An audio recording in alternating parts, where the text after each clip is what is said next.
It was late at night when Anna, a 19-year-old girl, stepped into an old mansion on Ravenwood Hill. She had just landed a babysitting job for the Harringtons, a wealthy couple with 3 young children: Ethan 7, Lily 5, and Caleb 3. The mansion was enormous, its walls adorned with antique paintings, dark wooden furniture, and an unsettling atmosphere. "We'll be back late. If anything unusual happens, call us immediately," said Margaret Harrington, her face tinged with unease, though she gave no further explanation. James Harrington simply nodded, and then they left, leaving Anna alone with the children. Anna quickly put the kids to bed, but as she switched off Caleb's light, the little boy suddenly grabbed her hand. "Miss Anna, if someone calls, don't answer," she chuckled, thinking he was just scared of something imaginary. "Don't worry, sweetheart, I'll keep you safe." Anna went downstairs, turned on the TV and relaxed, but barely 15 minutes later, the phone rang. "Hello? Have you checked on the children?" a deep, chilling voice asked. Anna frowned and immediately hung up, convincing herself it was just a prank.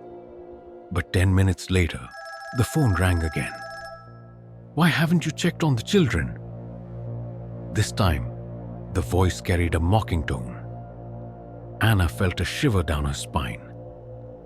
She hurried upstairs and checked each room. The 3 kids were still asleep. Sighing with relief, she went back downstairs. When the phone rang for the 3rd time, Anna decided to stay on the line longer to memorize the voice. The man chuckled darkly before speaking again. "You shouldn't be here. This isn't your house." Panicked, Anna called the police. They instructed her to keep the caller on the line next time to trace the call. Moments later, the phone rang again. "You really should check on the children." Anna shuddered but kept listening, following the officer's advice. A few seconds later, the police dispatcher's voice interrupted. "Get out. The call is coming from upstairs." Anna froze. She could feel unseen eyes watching her from the darkened upper floor. Then slow, heavy footsteps echoed down the hallway. Instinct took over. She sprinted for the front door, but just as a hand grasped the doorknob, she hesitated. The children were still upstairs. Forcing herself to turn back, she ran up the stairs. She flung open Ethan and Lily's door. They were still asleep, but when she entered Caleb's room, her breath caught in her throat. Standing in the middle of the room was a man dressed in a black hoodie, his face obscured. In his hand, a gleaming knife. He turned slowly to face her.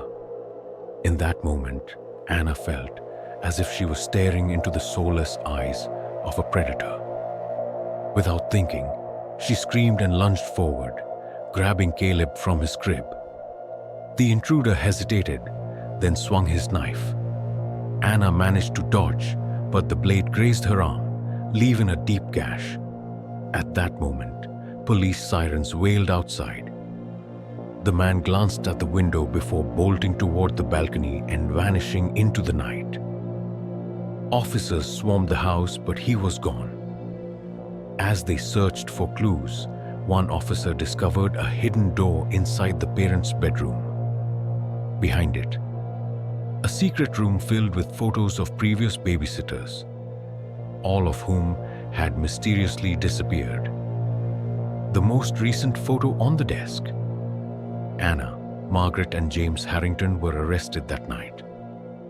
During the investigation, police discovered Margaret had an older brother, a diagnosed psychopath, who had been institutionalized for years.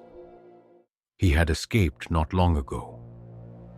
Even more horrifying, the missing babysitters' bodies were found buried in the Harringtons' backyard. Anna survived, but she was left deeply traumatized. The Harringtons were convicted, but the deranged brother was never caught. Then months later, in the dead of night, as Anna was trying to rebuild her life, her phone suddenly rang. "Did you really think you could escape me?"